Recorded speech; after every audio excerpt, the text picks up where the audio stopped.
할렐루야. 살아계신 아버지 하나님을 찬양합니다.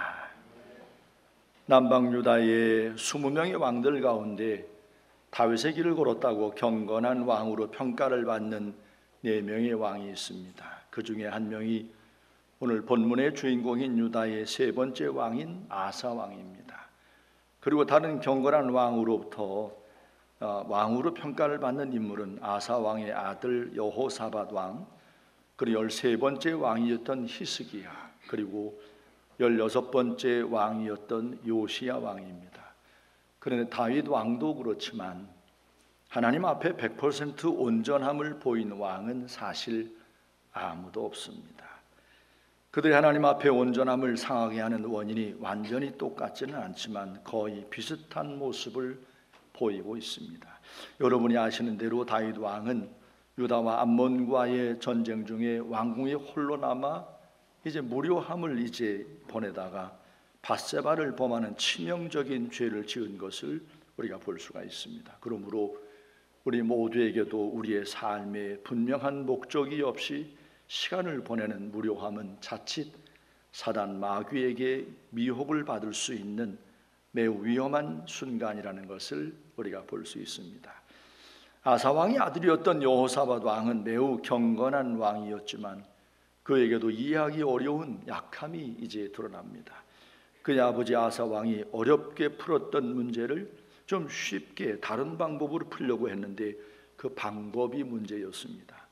아사 왕이 풀어야 했던 문제는 바로 무엇이었는가 하면 북방 이스라엘과 전쟁의 위협이 항상 있었다는 겁니다.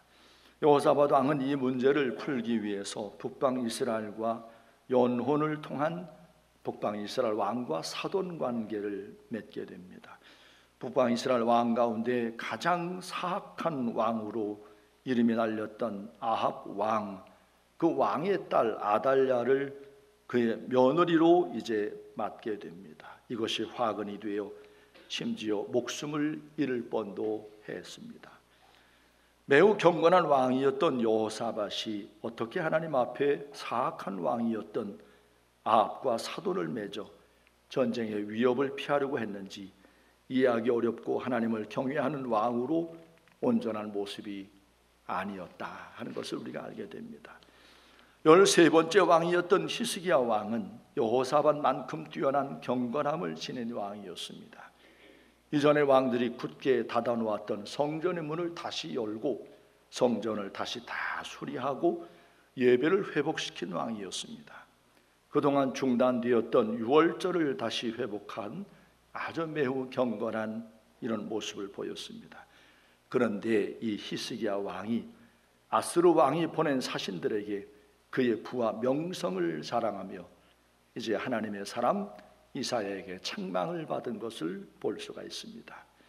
아스루 왕의 신하들에게 자랑하며 보여주었던 모든 것을 결국 때가 되면 아수르 사람들에게 모조리 빼앗기고 말 것이라는 안타까운 슬픔의 메시지를 들어야 했습니다. 16번째 왕인 요시야 왕은 그 이전에 있었던 어느 왕보다 경건함에 뛰어난 왕이었습니다. 이미 북방 이스라엘은 아수르에게 멸망을 당하였고 아수르를 비롯한 주변의 여러 열강들로부터 많은 위협이 있었지만 여전히 믿음을 굳게 지킨 왕이었습니다. 요시야 왕이 뛰어난 경건함으로 남방 유다는 결코 어느 나라에게도 망하지 않을 것 같은 이런 모습이었습니다. 그런데 안타깝게도 애꿎은 싸움에 끼어들었다가 요절을 하고 맙니다. 애굽의 바로 느고가 유브라데 강가에 갈그미스를 치러 올라오는 길을 가로막아 서다가 죽은 겁니다. 분명 바로가 하나님의 이름으로 내가 하나님께서 말씀하신 대로 이제 갈그미스를 치기 위해서 올라가는 길이니 남방 유다를 치러 오는 것이 아니니 너는 길을 이제 열어라. 근데 요시야가 바로 느고가 들려주는 하나님의 이름으로 들려주는 말씀을 분별하지 못하고 그 길을 막아서다가 무기또 골짜기에서 고집을 부리다가 결국 화살에 맞아 죽임을 당하고 말았습니다. 오늘 함께 읽은 본문은 유다의 경건한 왕 가운데 한 명이었던 아사 왕의 부끄러운 모습, 드러내고 싶지 않은 그의 말년의 삶을 가감없이 우리에게 보여주고 있습니다. 오늘 본문이 보여준 그의 모습으로만 보면 경건한 왕의 대오에 서지 못할 것 같아 보입니다. 그러나 아사 왕이 처음부터 이런 모습은 아니었다는 겁니다. 그의 삶의 어떤 순간부터 변하고 말았습니다. 오늘 아사 왕을 통해서 배우고 싶은 것이 바로 이것입니다.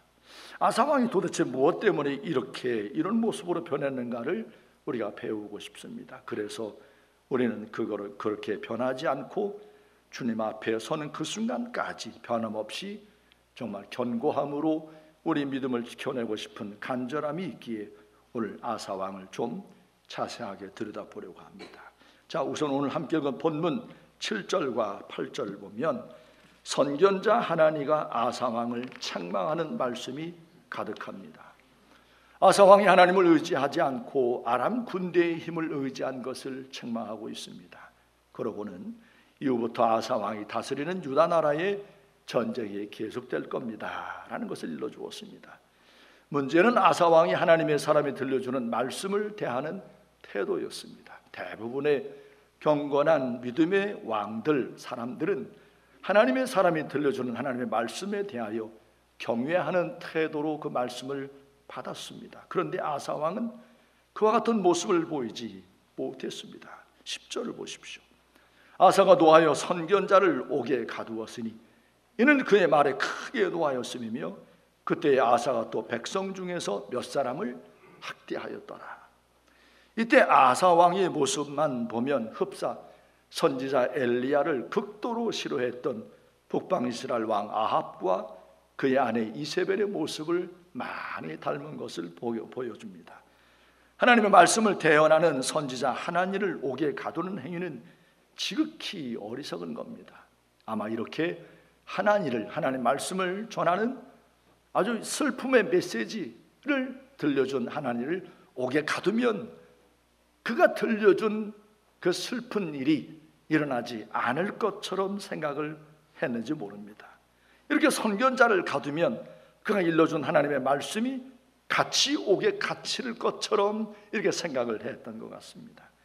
성령의 감동을 받은 사도 바울이 복음을 전하는 중에 옥에 갇힌 적이 여러 번 있지 않습니까? 그의 믿음의 아들 디모데에게 일러준 여러 말씀 가운데 한 절 이런 말씀이 있습니다. 디모데전서 2장 9절을 보면 복음으로 말미암아 내가 죄인과 같이 매이는 데까지 고난을 받았으나, 옥에 갇혀 있단 말이죠. 하나님의 말씀은 매이지 아니하니라. 아사왕이 이 사도 바울이 일러준 말씀을 새겨들었다면 물론 새겨들을 수도 없었지만 이런 무지막지한 행동을 하지 않았을 겁니다. 그러나 이미 그는 그의 행동이 얼마나 어리석인 것인가를 모르지도 않았을 겁니다. 사실은 아사왕이 선견자 하나니를 옥에 가두자 주변의 경건한 신하들이 왕을 만류를 했을 겁니다. 폐하, 그러시면 안 됩니다. 하나님의 사람을 그렇게 박해하고 그리고 옥에 가두면 큰일 납니다라고 만류를 했을 겁니다. 이렇게 고언을 하는 신하들을 저놈도 잡아 넣어라 이렇게 하면서 옥에다 함께 넣었던 겁니다. 어리석은 행동을 돌이킬 수 있는 기회를 걷어차버린 겁니다. 12절 말씀 보십시오. 아사 왕이 2년 동안 심각한 발병에 이제 걸립니다. 우리나라 아리랑에 나오는 가사 생각이 납니다. 나를 버리고 가시는 님은 십리도 못 가서 발병 난다. 하나님을 버리고 하나님의 말씀을 들려주는 선견자를 옥에 가두는 행동을 서슴지 않은 님, 곧 아사 왕이 십리도 못 가서 발병이 나고 만 겁니다. 이게 무슨 발병인지 생명이 위독할 정도의 발병이었습니다. 그냥 보통 무좀 생긴 것 정도가 아닌 것 같아요. 그런데 어떻게 된 영문인지 발병으로 위독한 상황 가운데 놓여 있으면서 도무지 하나님을 찾지 않습니다. 용하다는 의원만 찾고 있습니다. 왕위에 오른 지 39년이 되던 해부터 세상을 떠나기 전 2년 동안 이렇게 발병으로 고생을 하면서도 안타깝게도 그는 하나님을 구하는 모습을 보이지 못했습니다. 이 모습만 갖고 하나님의 사람 이게 맞나? 아사 왕이 하나님 앞에 구원을 받은 왕인가? 의심할 필요는 없습니다. 그 문제는 우리들이 함부로 예단할 문제가 아니기 때문입니다. 한 가지 분명한 것이 있다면 그의 영성은 바닥이었다는 겁니다. 다시 말씀을 드리지만 아사 왕이 처음부터 이러지 않았습니다. 처음부터 이런 모습이었다면 유다의 20명 왕 가운데 뽑은 4명의 경건한 왕 가운데 한 명으로 아사의 이름을 거명하지도 않았을 겁니다. 자, 그러면 이제 그의 처음 모습을 한번 보겠습니다. 무엇이 그를 이렇게 변하게 했는지 그것을 알기 위해서입니다. 아사 왕을 이토록 추락시킨 것이 바로 추락시킨 것이라면 우리들도 그 문제 앞에 자칫 얼마든지 무너질 수 있기 때문입니다. 자, 14장 15장을 보면 그의 처음 변하기 전의 모습을 우리가 찾아볼 수 있습니다. 자, 14장 초반에 보면 아사 그의 아버지 아비야가 세상을 떠나자 왕위를 이어받게 되는 것을 보게 됩니다. 왕위에 앉은 지 10년 동안 남방 유다가 평안함을 누렸다고 성경이 말씀합니다. 이 모든 것은 저절로 주어진 것이 아니었고 아사가 믿음으로 행한 것에 대한 보상으로 하나님께서 주셨다는 사실을 2절에서 6절까지 말씀에서 읽어낼 수 있습니다. 그는 하나님 보시기에 선과 정의를 행했다고 성경이 증언합니다. 이방 제단을 제거하고 산당을 없애버리고 주상을 깨뜨리며 아세라 상을 찍어버렸습니다. 그리고 태양상을 없애버렸습니다. 그리고 모든 유다 백성들로 하여금 오직 하나님의 말씀만을 따르게 했고 하나님만을 섬기라고 이제 권면을 했습니다. 그래서 하나님께서 아사와 유다에게 복을 주신 겁니다. 6절을 보십시오. 여호와께서 아사에게 평안을 주셨으므로 그 땅이 평안하여 여러 해 싸움이 없은지라 그가 견고한 성읍들을 유다에 건축하니라. 10년 동안 이와 같은 평안이 이 아사에게 유다에게 주어진 겁니다. 그런데 얼마 후에 전쟁이 일어났습니다. 9절을 보면 그 전쟁이 어떤 전쟁인가를 보여줍니다. 9절, 구수 사람 세라가 그들을 치려하여 군사 100만 명과 병거 300대를 거느리고 마레사에 이르렀다. 이때 아사에게 준비된 유다의 군인 숫자는 어느 정도인가를 바로 앞절에서 보여줍니다. 유다 중에는 큰 방패와 창을 잡는 자가 30만 명이요 베냐민 중에서는 작은 방패를 잡으며 활을 당기는 자가 28만 명이었더라. 그들은 다 큰 용사였더라. 말하자면 창을 쏘는 보병이 30만 명이었다는 거고 활을 쏘는 궁수가 28만 명이었다는 말씀입니다. 병거가 얼마였다는 말씀은 이제 기록되어 있지 않습니다. 구수 사람 숫자만으로 보면 구수가 이끄는 바로 이 세라가 이끄는 군대의 숫자가 100만 명이었기에 월등히 우세합니다. 아사의 군대는 보병이 30만 명이었고 궁수가 28만 명이었으니 에라 모르겠다 죽기 아니면 살기다 하고 아무튼 여하튼 겨루어 볼만은 합니다.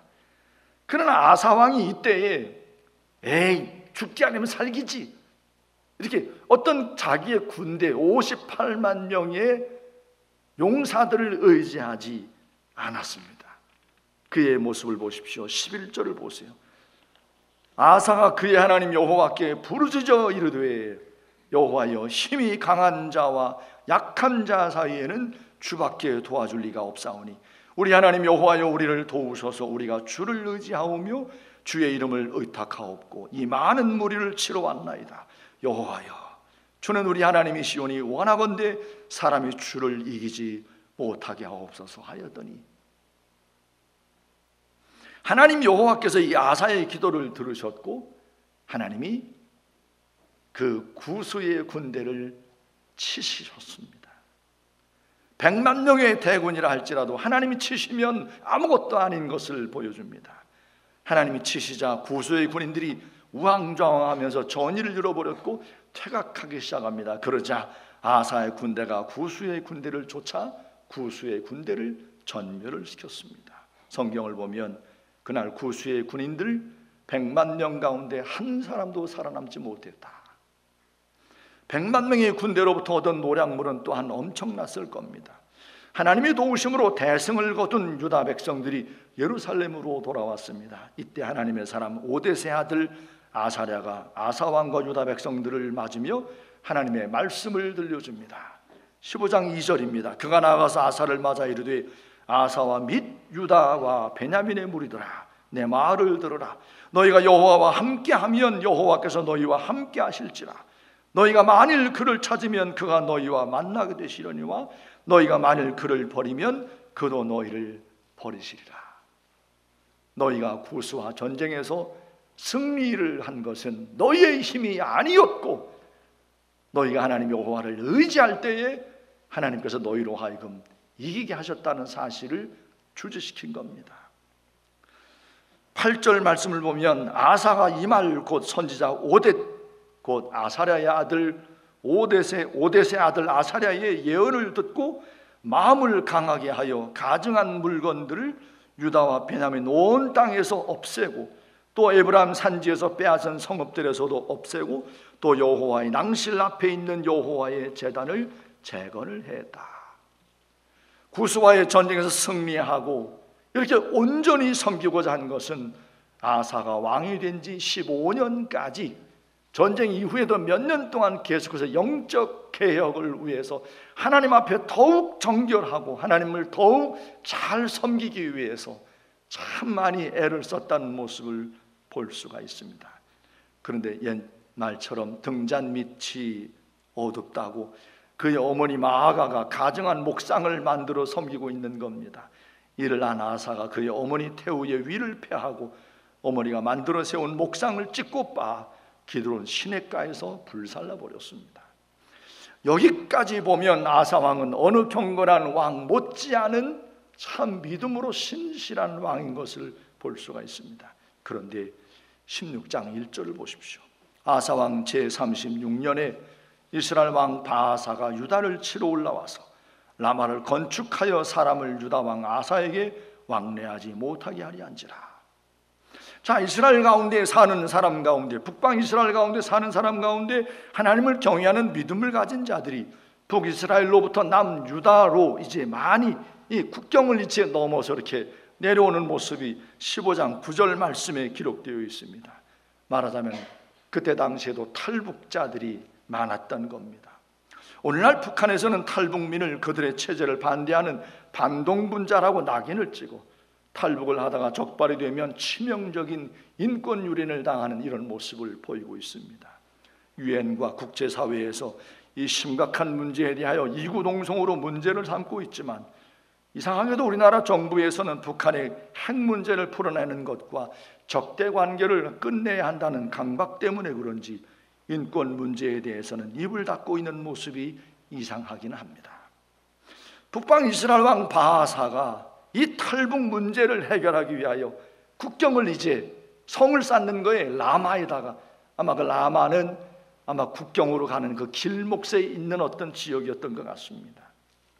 이렇게 성을 쌓는다고 하는 이야기는 이스라엘 왕 바하사가 단순히 성을 쌓는 건축 문제가 아니었습니다. 남쪽 유다로 내려가는 길목을 차단하는 일이었기에 결국 남유다와 전쟁을 하겠다는 선전포고와 같은 것이었습니다. 아사 왕은 이스라엘 왕 바하사가 라마의 성을 쌓는 일을 중단시키고 싶어 했습니다. 그러려면 결국 전쟁을 맞서 싸워야 했던 겁니다. 그런데 전쟁에 임하는 자세가 일전에 구스 사람 세라가 100만 명을 이끌고 군대가 쳐들어왔을 때의 모습이 전혀 아닌 겁니다.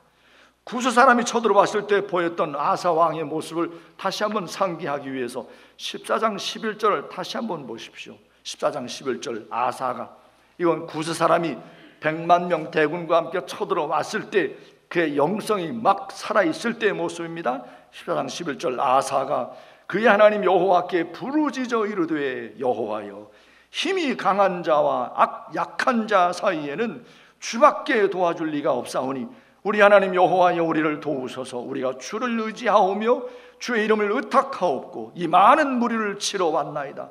여호와여 주는 우리 하나님이시오니 원하건대 사람이 주를 이기지 못하게 하옵소서 하였더니, 그런데 이상하게 북방 이스라엘 바하사와의 전쟁을 이제 앞두고 있을 때에 아사 왕은 이런 멋진 모습을 보이지 못합니다.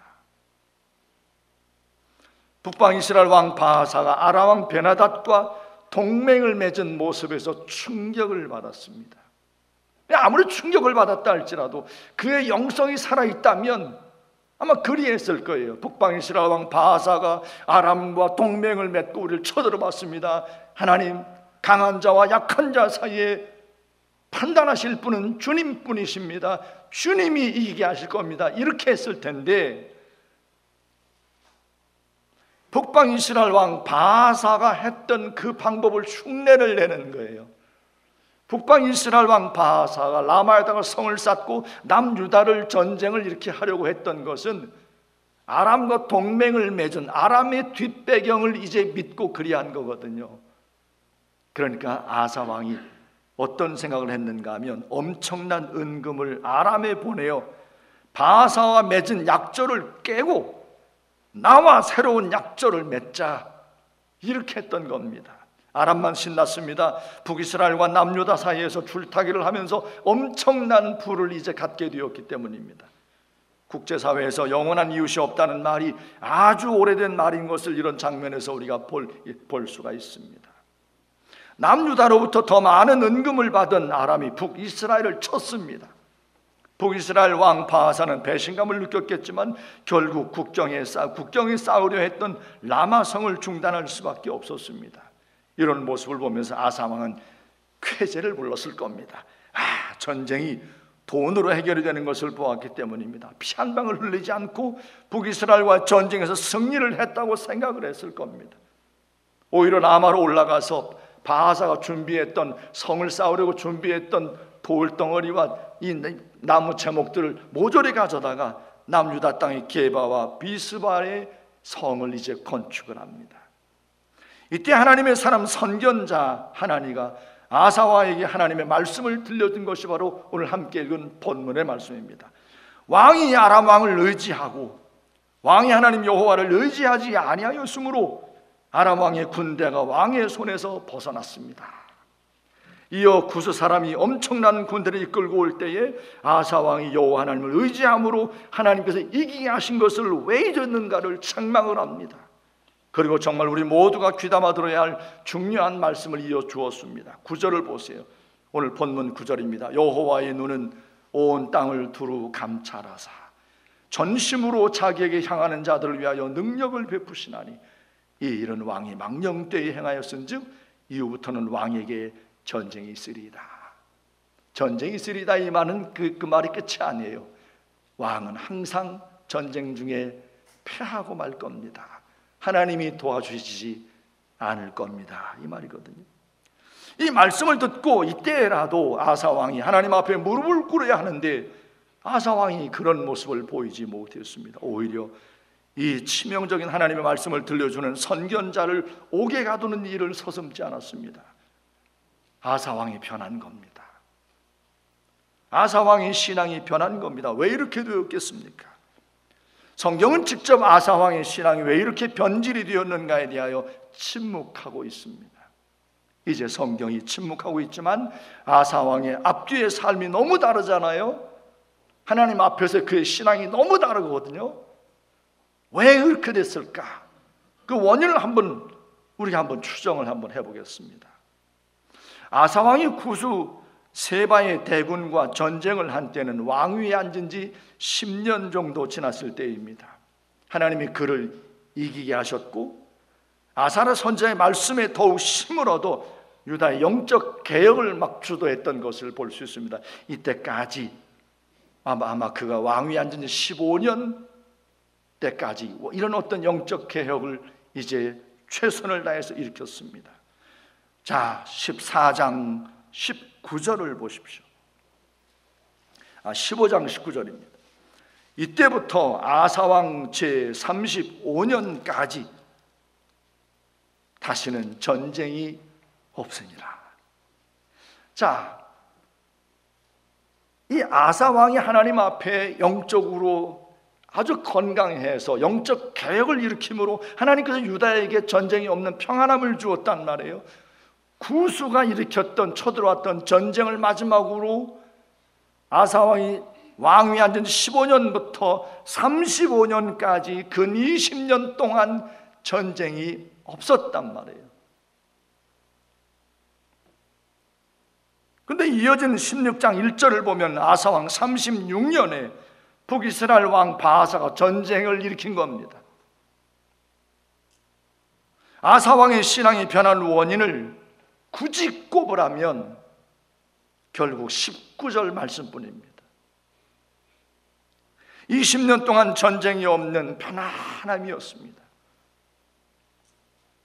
어떻게 보면 아이러니하기도 합니다. 우리는 이런 평안함 하나님 앞에 늘 구하면서 우리 모두가 늘 하나님 앞에 이건 정말 하나님 앞에 귀한 축복이로구나 이렇게 생각을 하잖아요. 그런데 이 평안함과 이 편안함은 언제나 이런 영적 추락의 위험이 도사리고 있다는 사실을 간과하지 말아야 합니다.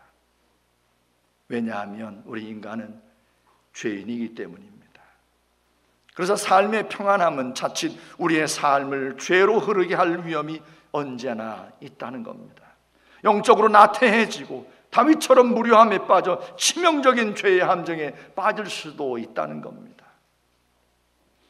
사랑하는 대학교의 성도 여러분, 최근 여러분의 삶, 몇 년 동안 여러분의 삶에 평안함이 가득하십니까? 물론 하나님의 축복입니다. 지금까지 몇 년 동안 별 문제 없이 평안함이 여러분의 삶에 계속되고 있습니까? 물론 하나님의 귀한 복 맞습니다. 그러나 조심해야 합니다. 그 평안함이 영적인 안전이 되지 못한다는 사실을 우리는 주의해야 합니다.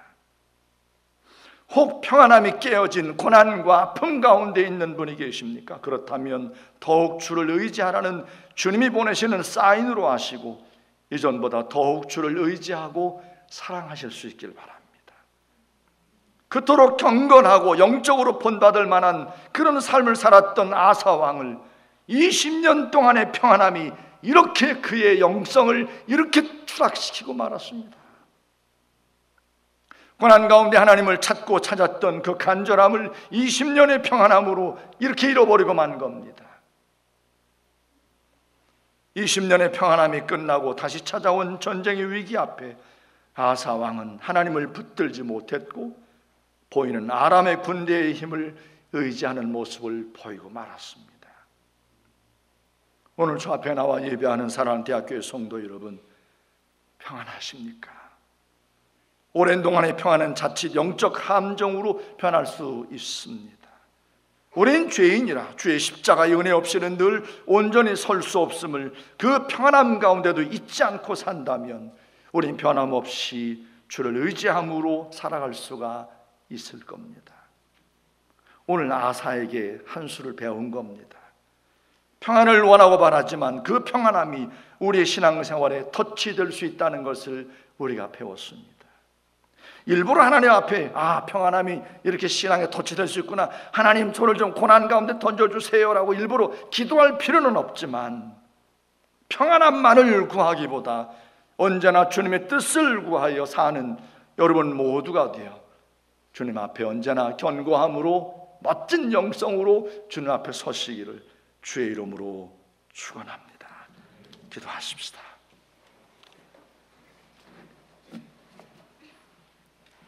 오늘 저 앞에 나와 예배하는 사랑하는 대학교의 성도 여러분, 우리가 하나님 앞에 평안함에 있든지 고난 가운데 있든지 아무런 문제가 없는 삶 가운데 놓여 있든지 아니면 심각한 어려움 가운데 놓여 있든지 하나님만을 의지하고 하나님만을 주목해야 우리의 영성이 하나님 앞에 깨어있고 살아있는 영성이 될 겁니다. 아사왕의 넘어짐을 보시면서 어떤 생각이 드셨습니까? 아사왕 형편없구만 이런 생각이 드셨습니까? 아니면 그런 모습이 우리의 모습이 될 수도 있다는 사실을 우리는 잊지 말아야 합니다. 평안함은 우리에게 삶에 너무나 귀한 하나님의 축복이지만 그 평안함 가운데 근신하고 깨어있지 못하다면 그 평안함은 자칫하면 우리 신앙생활에 심각한 덫이 될 수 있다는 사실을 보았습니다. 오직 살아계신 예수 그리스도의 십자가를 붙들고 믿음으로 깨어 근신하며 하나님의 도우심의 은혜를 구하며 늘 믿음으로 살아가십시다. 오늘 우리의 모든 삶을 돌아보시면서 오늘 주신 말씀과 함께 하나님 앞에 한 3분 정도 함께 기도하는 시간입니다.